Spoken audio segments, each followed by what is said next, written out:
Alors, je vais vous faire une vidéo, comme je vous ai proposé, sur la vie du sol. Alors là, je suis en plein après-midi. Je voulais faire ça ce matin. Et comme une grosse feignasse que je suis, je n'ai pas eu le courage de me lever et d'aller le faire. Non, bref, j'extrapole en disant ça, mais... comment dirais-je? Ouais, non, je vais faire ça ce matin, puis là, pas de peau, c'est pas fou. Donc, bref, on vient voir qu'est-ce que ça donne. Hein? On vient voir qu'est-ce que ça donne. Et puis, voilà. Attends. Ce que j'utilise pour ce faire, j'utilise cet outil-là, qui est un machin qui s'installe sur mon téléphone. Bon, en fait, ça se met directement sur l'objectif, d'accord, et ça crée une macro. C'est un téléobjectif macro x 10, d'accord. La marque, tu t'en fous, hein, d'accord. C'est ce principe-là qu'il faut... Mise au point, voilà. Ce qu'il faut arriver à faire. Donc, bref, je reprends direct, et puis tu vas voir, en mode macro. Alors, attends, j'essaye, parce que là, tu vois, je viens d'avoir le seuil en... C'est dingue, à 2 secondes avant que j'allume la caméra, je n'avais pas de soleil, j'allume la caméra, le soleil apparaît. Bref, ce que tu es en train de voir, cette petite bestiole qui ressemble à un grain de riz, tu sais, je t'en parle très souvent, on va en voir certainement plein passer. Donc ça, c'est une de mes parcelles. Le problème, là, je vais te dire où il est. Mon problème, c'est que je ne vois absolument pas ce que je suis en train de filmer à cause du soleil qui arrive directement sur l'écran. Donc j'attends juste que ça... Tu vois, c'est con de dire ça, mais j'attends que le ciel se recouvre, ce qui généralement n'est pas du tout souhaité, puisqu'on souhaite avoir un ciel quand même dégagé. Donc voilà, j'essaie de te mettre la mise au point sur certains secteurs. Voilà, tu les vois un petit peu, voilà, ce sont ces bestioles-là. Alors à l'œil nu, ça se voit. Bon, faut des bons yeux, hein, mais ça se voit. J'espère que le son passe, par contre, de manière correcte. Et comme tu peux voir, ils contractent leur corps et sautent à la manière d'une puce, en fait, dès qu'ils se sentent menacés ou dès qu'ils sentent qu'un prédateur viendrait effectivement vouloir les dévorer. Et donc, ils ont cette faculté de se recroqueviller et de sauter, car tu l'as vu à l'instant faire d'ailleurs, hein. C'est leur moyen de... Et quand ils font ça, c'est qu'ils sentent qu'il y a éventuellement un prédateur qui veut venir les bouffer. Alors, dans l'idéal, tu vois, de ce que je suis en train de faire, c'est quand même de faire ça quand le soleil n'est pas présent, ce qui là est le cas. Ce qui va nous permettre d'avoir... Parce que tu sais, je t'ai déjà expliqué, hein, observer la vie de ton sol se fait généralement tôt le matin, voire quand la nuit tombe, de manière à ce que la chaleur et la lumière soient la moins présente possible. D'accord ? Tout ça dans un objectif clair, c'est d'en voir un maximum. Des animaux qui n'aiment pas la lumière et encore moins la chaleur. D'accord ? Ils aiment une température qui oscille entre, je dirais, allez, 12 et 20 et 19 degrés, allez, 18-19 degrés, tu vois, voilà. Au-delà, ils ont un peu plus de mal dans la grande majorité d'entre eux. Il y a des exceptions comme bon, beaucoup de choses, mais bon, voilà. Donc il leur faut un milieu humide, sombre et frais. Pas froid, frais. Quand c'est trop froid, après, eh bien, tout simplement, ils vont rentrer dans ce qu'on va appeler une hibernation. Et dans cette hibernation-là, inévitablement, tu ne les verras plus. Donc là, on est dans la période logiquement correcte. Le soleil ne veut pas partir. Il y a un sort, tu vois, il y a l'espèce de dieu de la nature qui me dit non, tu ne filmeras pas. Je vais te faire chier. Je te jure, c'est extraordinaire, quoi. C'est extraordinaire. C'est le moment où je l'ai allumé, hein. C'est dingue. À se demander si tout ça, c'est pas voulu. Bon, bref. On ne va pas rentrer en sorte de détails, quand même, hein. Donc, voilà. Donc, ça, tu vois, c'est une partie. Donc, ceux qui sont là, machin, ouais, tu vois un petit peu. Alors, là, le problème, c'est que avec la macro, tu verras rien. Attends, regarde, hop, j'enlève, voilà. Tu vois, voilà, là, c'est tout mon paillage. Et je vais remettre la macro et on va se faire un autre coin. On va voir si on voit autre chose. Voilà, je te fais une autre vue. Donc vraiment, la macro, c'est... J'aurais envie de te dire, c'est... Enfin, c'est magique, quoi. Parce que tu vois vraiment tous les détails, tous les trucs, tous les machins. Pour arriver au même résultat, ce qu'il me faudrait, c'est ce qu'on appelle... regarde un peu. Tu vois un peu, une loupe binoculaire. C'est ce qu'il m'aurait fallu pour arriver au même résultat que ça. Sauf que tu es obligé de sortir de son milieu des espèces. Tu ne peux pas les observer, je te dirais, directement dans leur milieu naturel. Et c'est l'idéal parce que tu vois toutes les mouvances. Donc comme tu peux voir, j'ai rien creusé, hein. J'ai juste écarté le paillage en l'occurrence. Et je fais tout simplement voilà, tu vois, un balayage. Là, je me suis mis sur une de mes parcelles qui, actuellement, au moment où je te parle, est à l'ombre. Donc à chaque fois, tu vois, je fais des mises au point. Donc là, alors, il y a plein de bestioles que j'ai laissé passer malheureusement et que je t'ai pas identifié. Donc là, connu, hein, tu vois un petit peu le cloporte. Là, on est sur une larve de je sais pas quel insecte, parce que bien sûr, tu te doutes, je n'ai pas pris mes lunettes. Et donc je n'arrive pas à identifier. J'essaierai de t'identifier ça. J'essaierai en revisionnant les images.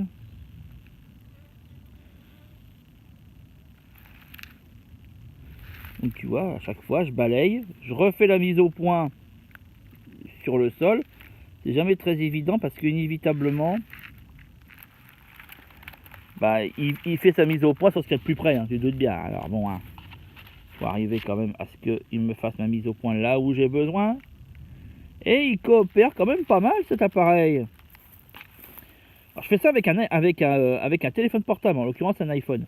Mais ça peut se faire avec un Android sans aucun problème. C'est juste vraiment cette espèce de petits trucs,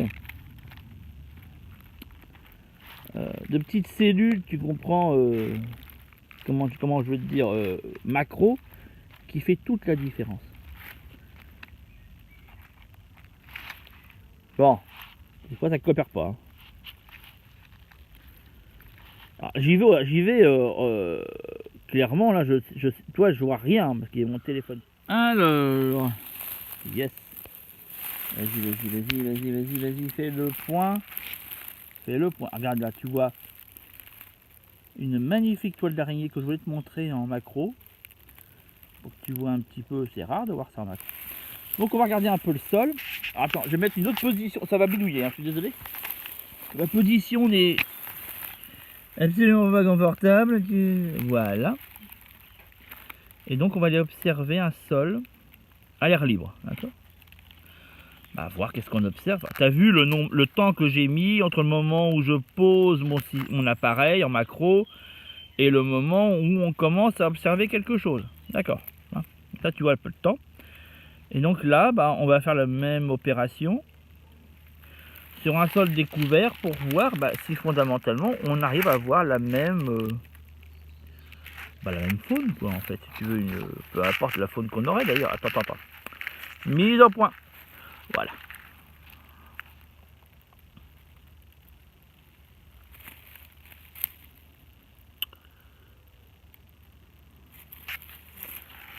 On va avancer. J'avance de secteur en secteur, hein, d'accord? Pour essayer de te montrer.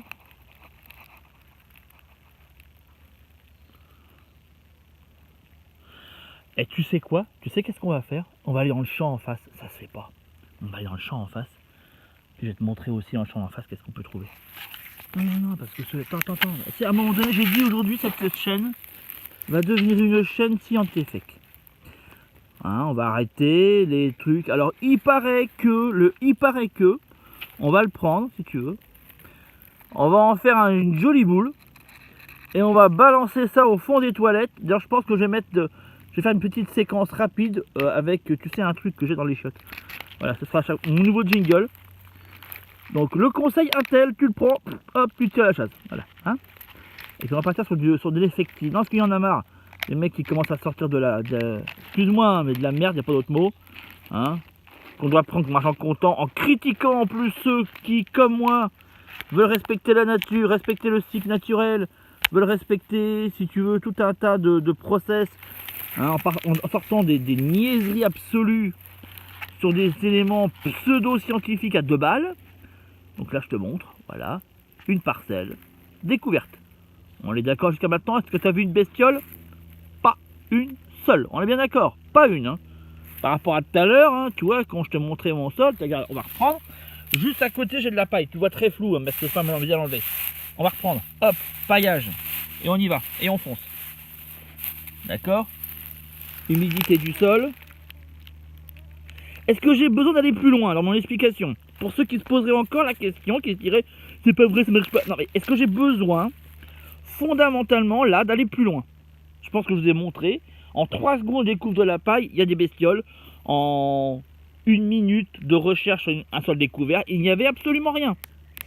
C'est tout. J'ai même pas besoin, en toute logique, d'aller plus loin là. Enfin, je pense qu'on l'a compris. Travailler sur un sol paillé, je viens de vous le démontrer, vous donne un sol qui est gorgé de vie. Si le sol il est gorgé de vie, c'est qu'inévitablement il y a de la nourriture. Et comme ces bestioles-là, leur principal objectif est faire de la décomposition, donc on obtient à un moment donné de la matière décomposée. Donc ceux qui passent leur vie et leur temps à ramener du compost sur leur parcelle, on est bien d'accord, c'est une perte de temps monumentale. On peut continuer à le faire. Je ne suis pas en train de dire qu'il ne faut pas faire ci, qu'il ne faut pas faire ça, non. Je suis juste en train de démontrer des processus, des procédés qui sont faits par certains jardiniers et qui s'obstinent dans ces processus-là, partant du principe que c'est le seul technique viable et essayent de rallier à leur cause des jardiniers débutants. Et moi, je suis juste là pour faire une chaîne dans laquelle je vous montre des vidéos, je vous fais des trucs pour vous démontrer exactement le contraire. C'est tout. Sauf que moi, je vous montre des images. C'est pas le on dit que, ni d'ailleurs le il paraît que. Tu sais, le on dit et paraît, je le prends, j'en fais une boulette. Hein, et tu sais où je la mets. Donc voilà. Hein, la parcelle qui était comme ça, paillage, je te l'ai soulevé, machin. Tu sais quoi, on va dans le champ. Cette vidéo va être inévitablement donnée sur YouTube. Et que malheureusement, je préfère dire malheureusement, il y a toujours des haineux, voilà, qui sont là, ça se trouve c'est un montage, ça se trouve, tu sais, qui vont aller critiquer, essayer de trouver, je sais pas quoi, tu vois, des espèces de trucs. Pour essayer de faire comprendre que c'est pas vrai. Donc je te montre, tu comprends, voilà. Je te montre les choses. Alors, il y a un truc à savoir quand même. Et là, je pense que tu peux le remarquer. L'agriculteur qui s'occupe de ces parcelles, on a passé un temps ensemble, on a regardé plein de trucs, enfin bref.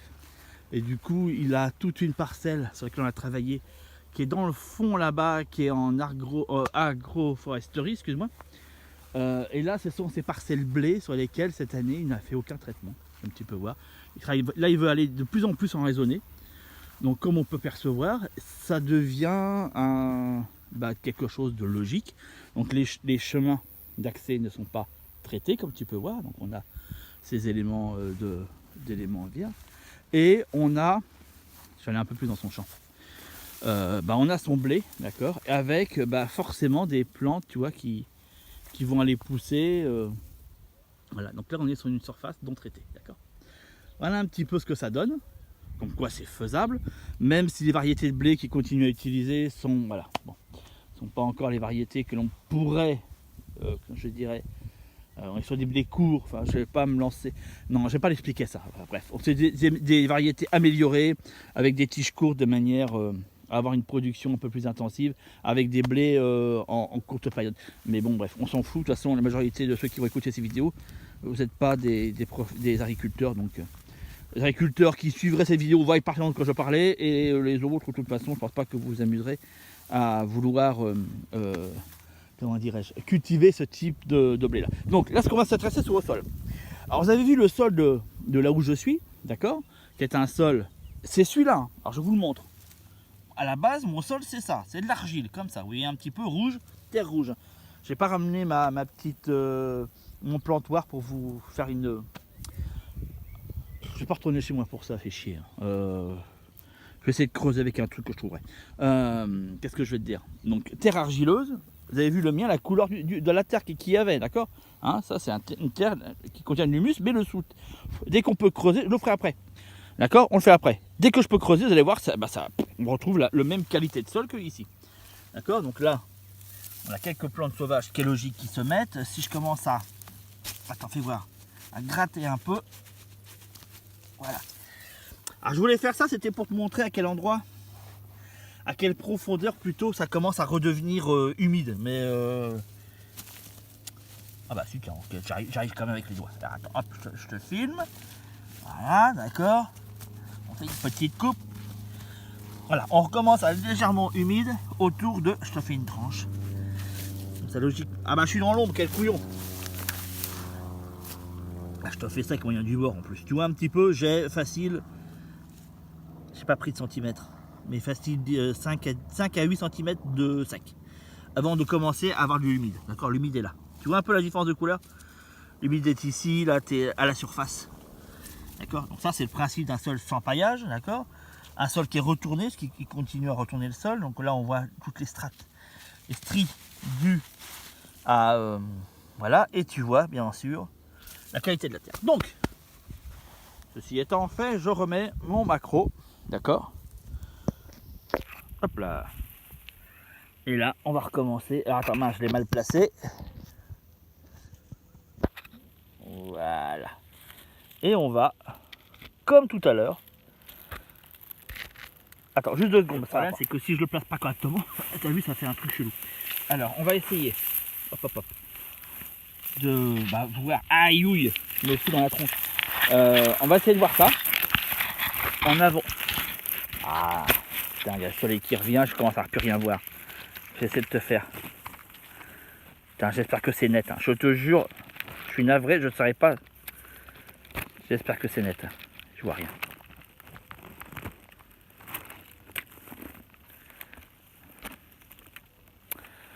J'aimerais bien prendre une partie un peu plus à long. Attends, on va te mettre comme ça. Le soleil dans le dos. Comme ça, en toute logique. Voilà. Voilà. Là, je vois ce que je fais. Parce que franchement, sinon, on laisse tomber. Tu vois rien. Bon, on est d'accord, il n'y a aucune vie. Hein. Que dalle. Il n'y a que dalle. Voilà, je vais essayer d'avancer un peu dans le blé. Attends. L'objectif, c'est pas une fois de bousiller sa récolte. Faut pas déconner. Attends, est-ce que je suis bien là? Est-ce que je vois clair là? Yes, voilà. Non, c'est flou, je vois que c'est flou. Allez, coopère. Attends, voilà.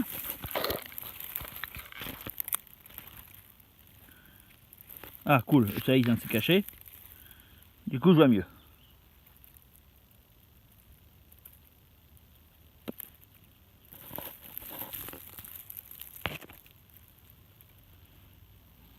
D'accord. On est d'accord que bah t'as pas un pet de vie quoi, là t'as rien, t'as que dalle. Avec des algues sèches en surface, qui est dû au fait que la terre n'est plus comment dirais-je. Putain le couillon de couillon, attends je te montre, je viens de me foutre sur un nid de fourmis. Et concrètement j'en suis mais blindé. Regarde. Je sais pas si tu vas voir. C'est en train de me monter dessus et ça énerve 200 moi. Attends, on va changer d'endroit.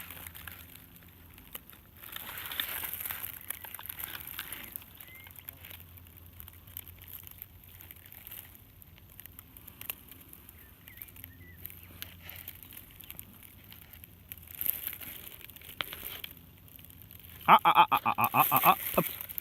Le point. S'il te plaît, le point.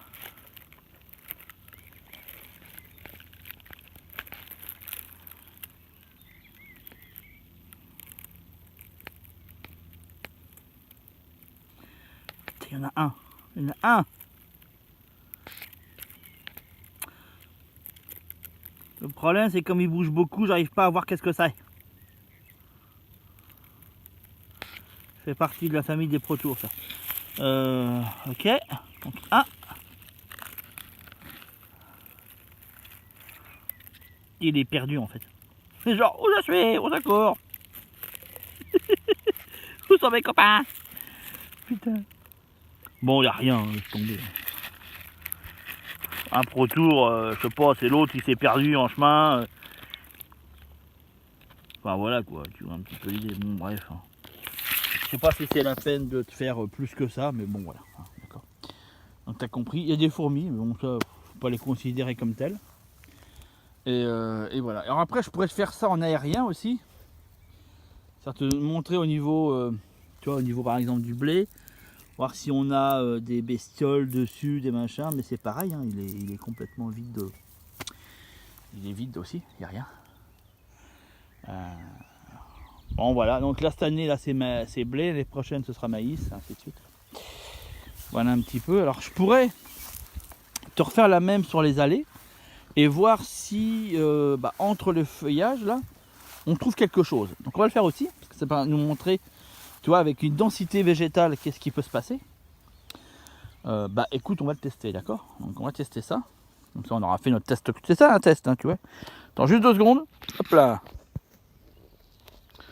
Ça va être immonde, mais je te fais ça. Bon, tu connais mon principe, hein, c'est comme d'hab, hein, c'est sans montage, c'est sans machin, c'est voilà. Hein, je pense que parce que souvent ils disent ouais t'as coupé, machin. Tu sais. Quand j'avais fait une vidéo sur le Berkel, je me rappelle, putain à l'époque, il y avait un, il s'amusait à me dire que je faisais du montage. Ah, il y a des perdus de la vie, je te jure. Bon alors,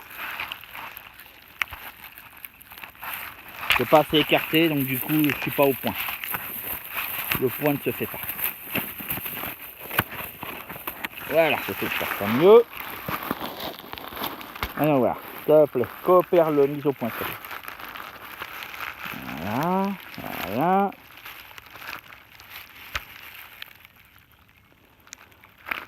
Bon, on n'a pas mieux. Hein. On n'a pas mieux malgré la densité de végétation qui est présente. Je serais censé, à cet endroit-là, retrouver de la vie du sol. Alors, pas en pagaille, mais d'en retrouver. Alors attends, je vais faire un autre endroit.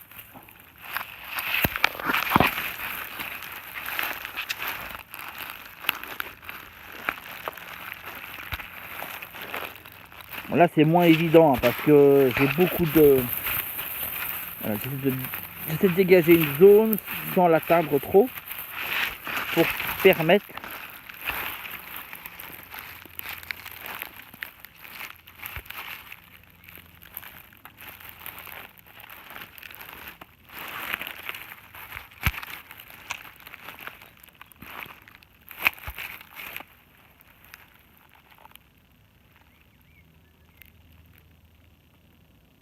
ah t'as vu? Ouais, attends là. On a un peu plus de vie ici.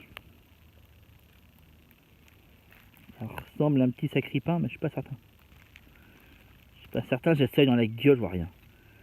On dirait un petit sacripin, mais je suis pas certain du truc. Voilà.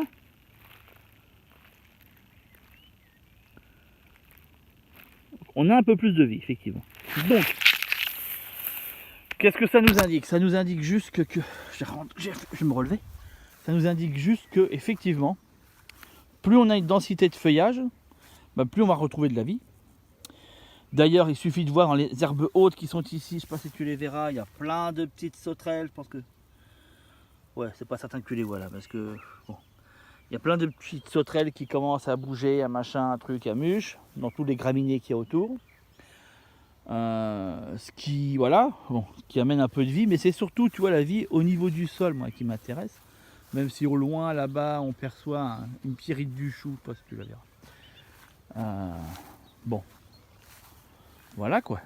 Mais c'est toujours intéressant d'aller voir ça. Donc, bref, voilà, on a vu un champ où la terre est effectivement retournée. Quand on dit oui, il est important. Si on veut un sol qui soit cultivable, il faut travailler le sol. Donc là, effectivement, on a un sol travaillé. Et là, voilà, on voit clairement ce que donne un sol travaillé. D'accord. Il y a des parties, j'aurais pu même aller, tiens, regarde, dans les parties qui sont ici aussi, tu vois. Voilà. Où tu vois le sol, comment il est complètement, ce qu'on appelle un sol lessivé, hein, c'est le nom que ça porte. Donc il est complètement laqué en fait. Une sorte de laquage avec des gerçures qui sont très, voilà, souvent la suite logique. D'accord. Voilà un petit peu. On repasse dans mon terrain et on finit. Je vais te montrer un petit peu mon sol, à quoi il correspond.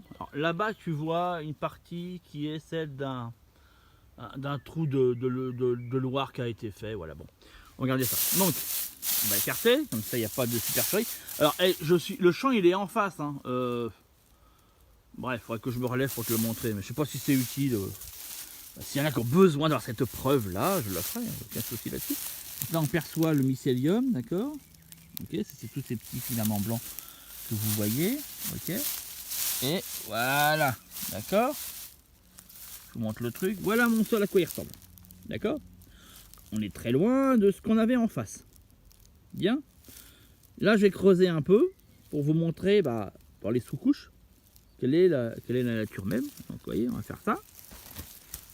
Et on va vite se rendre compte du changement de couleur. Vous voyez un peu? C'est flagrant là. Hein? Mon sol comme il est. La sous-couche, d'accord? Là, on retrouve la partie argileuse. Et là, j'ai la partie humus. Compostage, compose dans un premier temps. Et mélange argilo-humique in fine. D'accord? Voilà. Ok? Je crois que j'ai pas besoin d'aller plus loin. Logiquement, là, les trucs, ils parlent d'eux-mêmes. Donc, je repasse en visuel. Alors, j'ai pas pris ni mon micro, ni ma perche qui me permet d'éviter de faire le tremblotage là, qui te donne, on dira le hockey. Ouais, c'était poli. Non, bref, non, mais voilà, c'était pour vous montrer tout ça, parce que je trouve ça un peu... Ouais... Je sais pas comment expliquer, parce que en ce moment, j'ai le sentiment de voir que ça sur YouTube, en fait, des personnes qui... Il y a un mouvement, mais c'est vrai qu'il y a deux... Si tu veux... Attends, je vais poser mon coude comme ça, en mettant comme ça, voilà, ça devrait pas être trop mal. Il y a vraiment deux mouvements. Il y a ceux qui défendent le fait de se dire, oui... on doit cultiver sur une nature préservée en la touchant à peine, et même rien que le fait de mettre un plant en terre, c'est déjà invasif, ce qui est vrai. Oui, je fais partie de ce clan là. Ouais, voilà, le clan nommé, peut-être à juste titre à voir, je sais pas, les bisounours pour certains, les bobos pour d'autres, etc., etc. Tout un tas de petits surnoms sympathiques. Qui voilà se disent non mais Gaïa nous a donné une terre qui était intacte à la base, l'être humain n'a fait qu'une seule chose, c'est la détruire, essayons de lui redonner sa gloire passée. Je fais vraiment partie de cette philosophie là, où je me dis non voilà, essayons au maximum de préserver les choses. Et oui effectivement il y a pas que du positif là-dedans, bien sûr. Là, je pourrais te le montrer, regarde. Là, j'ai un chou, pas si tu le vois, voilà, qui est nickel. Et pas très loin, j'en ai un ici, que tu devrais voir, qui s'est fait bouffer la tronche. Tu le vois ou tu le vois pas? Logiquement, tu le vois. Ouais, logiquement, tu le vois. Voilà, ben oui. C'est la nature. Il y a des plantes qui se font bouffer, d'autres qui se font pas bouffer. Voilà, c'est comme ça.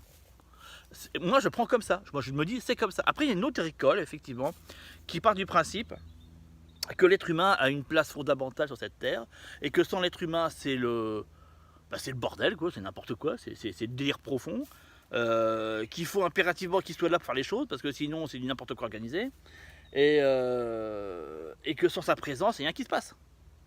Ça c'est un autre mouvement, tu comprends? Je ne dirais pas dire que l'un vaut mieux que l'autre ou que l'un est préférable par rapport à l'autre, c'est vraiment un état d'esprit, c'est à chacun de voir vers quoi il se sent. Moi, je me sens pas dans le mouvement de je dois absolument retourner mon sol parce que sinon, voilà, que pour avoir un sol vivant, il faut l'enrichir. J'ai entendu ça. Et tu te reconnaîtras, celui qui a fait cette vidéo, j'espère que tu te reconnaîtras. Je suis prêt à en discuter avec toi et d'argumenter les choses. Je ne sais pas si ça aura lieu un jour, mais en tout cas, l'invitation est lancée de ma part. En toute honnêteté et je dirais bienveillance. C'est le mot logiquement employé pour ça. Mais je suis prêt à en discuter. Travailler son sol et l'enrichir n'est pas un sol vivant. C'est pas ce qu'on peut appeler un sol vivant. C'est un sol qui a été travaillé et enrichi. Mais en aucun cas, ça peut être considéré comme un sol vivant. Un sol vivant, c'est un sol laissé à sa juste place, sans aucune intervention, en mettant en place juste un point de démarrage et que l'on laisse après prendre son cours. Et il s'enrichit avec le temps. Il s'enrichit avec le temps. Je sais, ça c'est une notion qui est très complexe aujourd'hui, la notion de temps. Ça fait mal aux mains de ne pas prendre mon... C'est con, je vais prendre mon pied pour mettre mon machin. Bon bref, c'est pas grave, parce que du coup je vais le tercer à distance et je vais avoir une luxation de l'épaule. Bref. Qu'est-ce que je te disais? Ouais, donc c'est pas... Voilà, travailler son sol, le retourner, mettre des amendements, tout ça, ça fait partie de la stratégie de ceux qui défendent, je dirais, une idéologie créationniste. Voilà.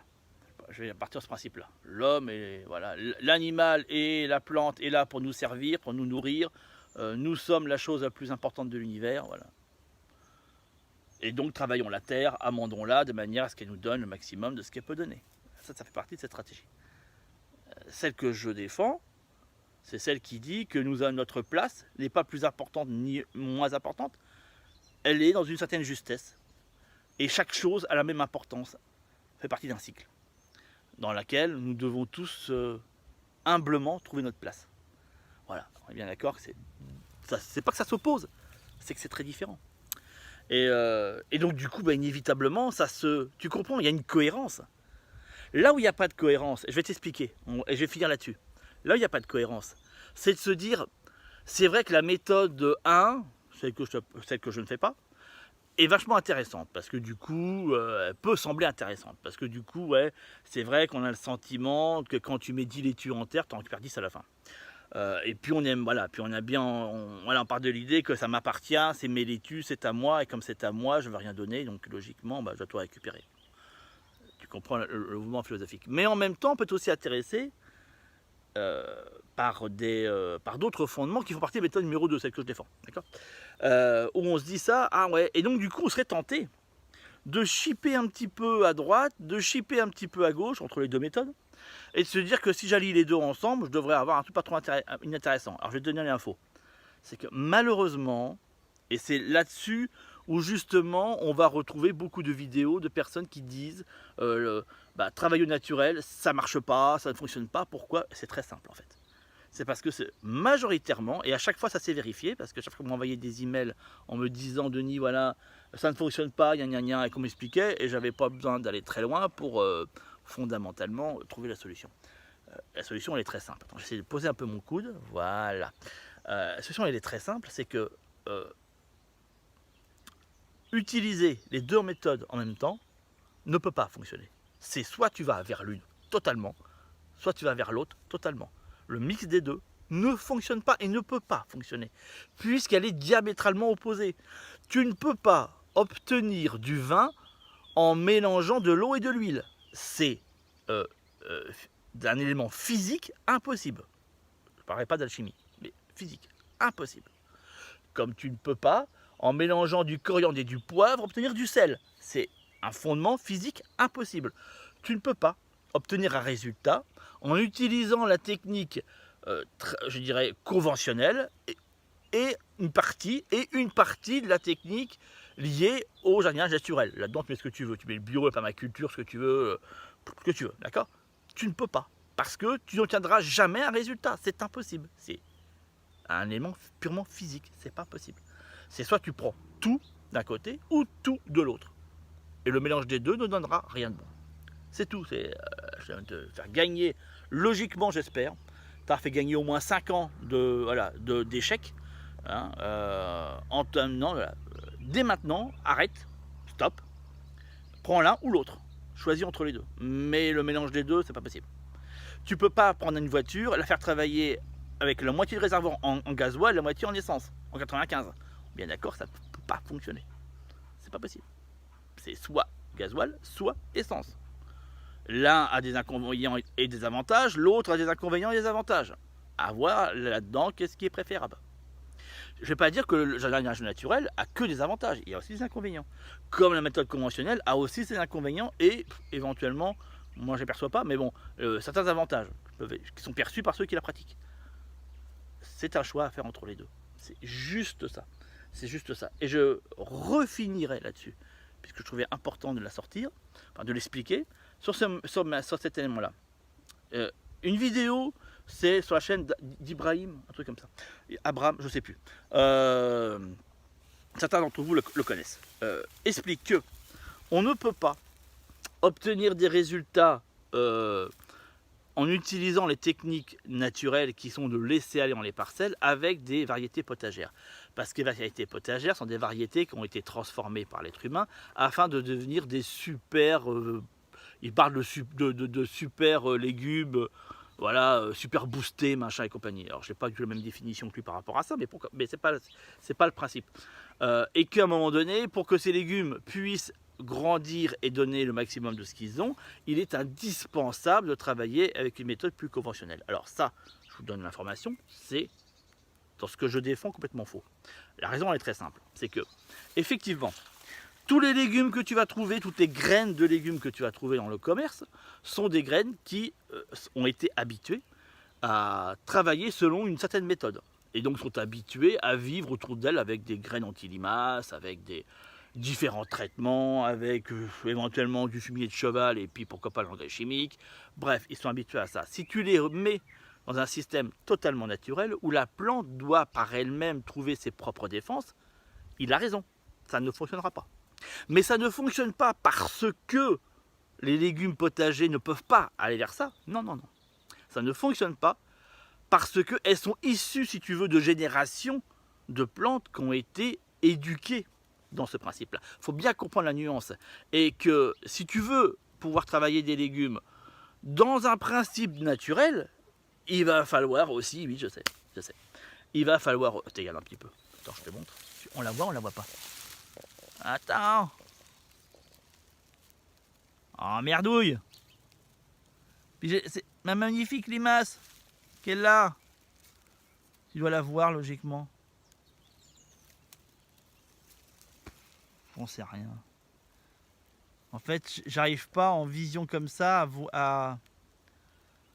Bon bref, t'as une putain de limace qui vient de sortir. Voilà, pour te dire, toi j'ai des limaces partout. Bon, mais tu peux pas le faire fonctionner comme ça, c'est pas possible. Voilà. Il va falloir réadapter tes graines à un système sans... comment te dire, à un système sans intervention humaine. Et tes graines, enfin tes plantes vont devenir des plantes, bah oui, tu leur redonnes un caractère sauvage. Tu sais, tout ça rentre dans une définition. Et ça va bien plus loin que le potager, mais bien plus loin. Quand tu regardes, tu dis c'est deux fondements différents, tu te rends compte que les personnes, leur philosophie de vie, leur maison, leur habitat, dans quoi ils vivent, les meubles qu'ils vont choisir, l'orientation de vie qu'ils vont prendre, l'éducation de leurs enfants, le choix professionnel qu'ils font, l'emploi du temps qu'ils mettent dans leur journée, ce qu'ils font de leur quotidien, tout est souvent en cohérence.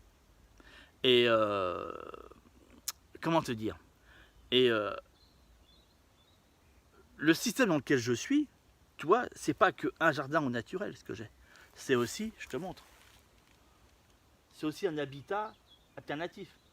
Cherche pas, il n'y a pas de câble, il n'y a aucun câble, il n'y a aucun câble parce que je suis pas branché, je suis pas connecté. C'est une maison avec châssis bois, d'accord, ossature bois, c'est le nom que ça porte. Avec ce que tu as vu là sur le côté, là, ce machin là, ça c'est un container, d'accord, qui est aménagé.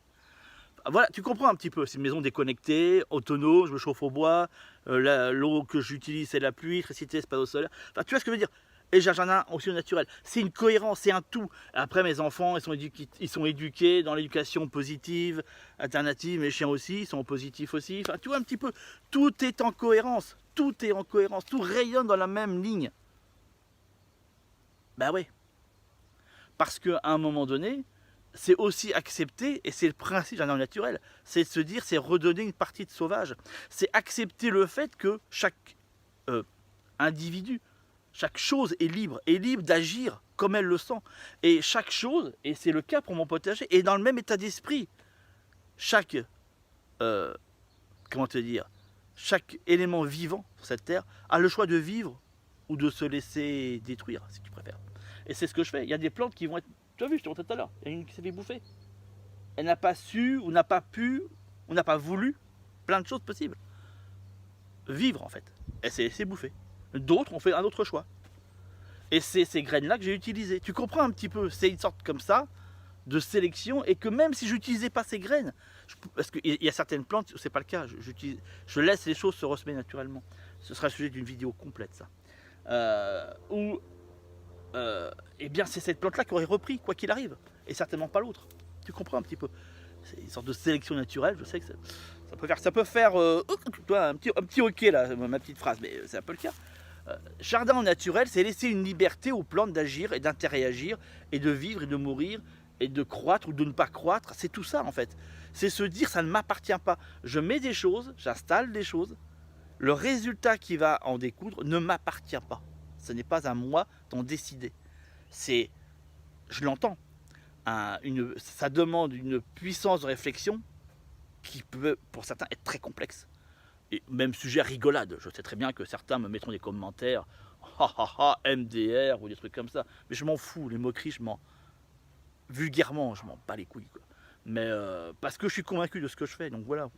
Après, j'entends que les gens ne sont pas convaincus de ça. Et j'ai envie de dire, c'est très bien, chacun peut vivre dans son monde. Encore une fois, il y a la place pour tout le monde. Après, à voir, in fine, comment les choses évolueront. Mais ça, c'est un point, tu comprends, se dire, voilà, et si on veut être, encore une fois, je le redis, parce que c'est une phrase qui a souvent été dite par, pareil, un confrère youtubeur qui a une chaîne et qui aime bien sortir cette phrase, là, leur chef d'orchestre de son potager, le chef d'orchestre. Effectivement, si tu veux être chef d'orchestre de potager, cette chaîne n'est pas faite pour toi. Je te donne l'info, elle n'est pas faite pour toi. Parce que toutes les informations que j'ai données ne vont pas dans cette stratégie-là. Et ça ne fonctionnera pas. Et ne cherche pas à les mettre en place. Ça ne peut pas fonctionner. Parce que c'est l'autre, tu vois, l'autre système. Pour que ça fonctionne, tout ce que je montre, il faut justement refuser d'être le chef d'orchestre en jardin. C'est exactement le contraire. Et je donne une bonne nouvelle, et ça va être la fin. J'arrête là-dessus. C'est vachement plus facile. Et c'est vachement plus simple. Et c'est nettement plus relaxant que la stratégie de je suis chef d'orchestre.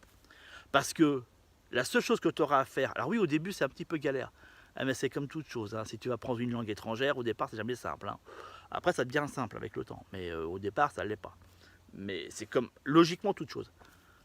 Au départ tu galères un petit peu, mais alors après, enfin, à un moment donné, est-ce que tu préfères quoi? Passer tes journées à enlever des herbes, des mauvaises herbes, hein, à biner la terre parce que tous les 3 arrosages il faut biner, puis arroser. Je vais refaire une vidéo sur l'arrosage parce que c'est pareil, j'en ai bouffé encore là. Et puis il y a un truc qui n'a pas été compris. Alors il faut mieux que je éclaircis de manière très limpide cette question-là. Je vais refaire une vidéo limpide dans cette question. De l'arrosage et précisément du non-arrosage. Il y en a qui ont compris derrière qu'il ne fallait pas arroser les plantes. C'est pas du tout ce que j'explique, mais bon, encore une fois, on comprend ce qu'on a envie de comprendre, hein. J'ai bien compris le principe aussi. Et du coup, qu'est-ce que je te disais? Je sais plus, et comme je sais plus, j'arrête la vidéo là, parce que je sais plus. Et ça va pas me revenir, donc tant pis. Et non, ça me revient pas. Ça me revient pas, c'est de ma faute, j'avais pas qu'à changer de sujet. Non mais voilà, c'est tout, voilà, c'est système naturel, c'est une philosophie à part entière. Et il faut l'adopter ou la rejeter, mais utiliser une partie des deux ne fonctionnera pas. Je te dis à très très vite, ciao ciao. Ouais, juste pour finir sur là-dessus, ouais, je te disais par rapport à l'achat de la cohérence et tout, ouais, l'idée elle est différente, d'accord? C'est soit on a envie de passer du temps à faire tout un tas de travaux qui semblent nécessaires et indispensables parce qu'on nous a dit que c'est indispensable et nécessaire, soit bah voilà cette deuxième méthode où tu passes ton temps, et c'est ce que je fais, semer ou repiquer, c'est ce que je fais, semer et repiquer. Et donc ça te libère un temps monumental pour faire d'autres choses, ça te permet aussi de faire travailler sur des très grandes surfaces. Aussi, d'accord. Après, c'est des installations, c'est des techniques, elles sont mises et continueront à être mises sur cette chaîne. Bref, voilà, c'est tout ce que je voulais te dire. J'arrête là-dessus. Dans la description, tu as un lien, tu peux me rejoindre sur ma liste privée. Comme ça, je te mets tout un tas d'informations qui permettent de pouvoir mettre en place ton système. Et t'abonner, et liker, et commenter. Et puis, je te dis à la prochaine. Ciao, ciao.